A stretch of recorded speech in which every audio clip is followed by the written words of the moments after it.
Bon, on va passer à l'interview décalée. Comme tu t'appelles Prince, c'est l'interview Prince et Princesse. Ok. Donc j'espère que tu t'y connais. C'est pour tester tes connaissances avec tes semblables, hein, vu que tu es un prince. Alors, est-ce que tu sais comment s'appellent les deux enfants de Kate et William? Non. Ils s'appellent Charlotte et George. Ok. Quelle est la princesse qui a besoin que son prince charmant la pécho pour se réveiller? Tes enfants, ils doivent regarder. C'est une princesse Disney. Hein. Non. C'est la Belle au bois dormant. Ok. Il faut que son prince l'embrasse pour qu'elle se réveille. Ok. Mais je vais pas être calé là-dedans. Ah, je te le dis. Est-ce que tu connais la taille de Prince? Non. Il faisait 1,58 m. Ok, ouais. Il était petit, hein? Ouais, il était court. Quel candidat de l'émission... Petit, mais un grand homme. Ah bah ouais. Enfin, un grand artiste. Comme quoi, ça veut rien dire. Hein. Tu peux avoir des charismes, le physique ne fait pas tout, quoi. C'est clair. Quel candidat de l'émission Garde à vous sur M6 participera à la 4e saison des Princes de l'amour sur W9? Je connais pas cette émission. Je t'avouerai que je ne regardais pas non plus. Je ne connaissais pas Adrien. Ok. Voilà, tu sauras. Quelle est la princesse Disney qui a les plus longs cheveux? C'est facile, ça.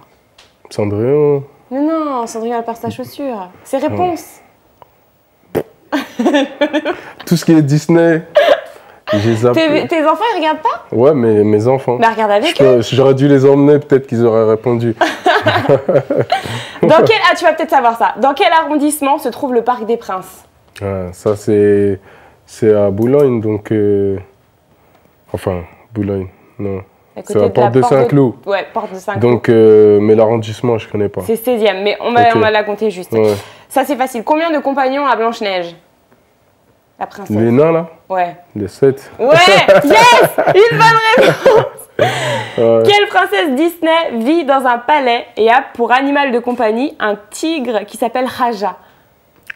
C'est facile, un tigre. Non, c'est pas facile. Raja. Si tu connais pas Disney, c'est pas facile. Jasmine. Ah. Maladin.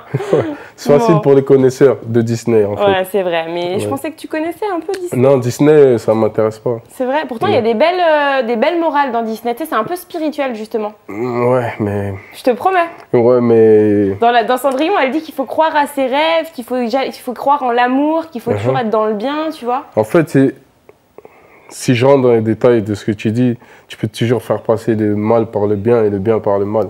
Donc, il suffit pas de dire 2-3 phrases qui sont bien dans un film entier de 1 heure. Et c'est plutôt ça, Disney. Dans Cendrillon, les souris, elles chantent, elles dansent, il y a du bon tout le long du film. Ouais, il y a du bon tout, sauf que il te donne, par exemple, tu parles de Cendrillon, il te donne l'impression d'avoir besoin d'une fée, je dis d'un démon, quoi, d'invoquer un esprit bizarre qui vient et qui te donne des conseils sur ta vie. Bien Donc sûr. c'est ça que... C'est un peu chelou. C'est ça qui est chelou, tu vois, au final. Mais si je peux t'en dire, dans chaque dessin animé, pas chaque dessin animé, mais Disney, il y en a beaucoup. D'accord.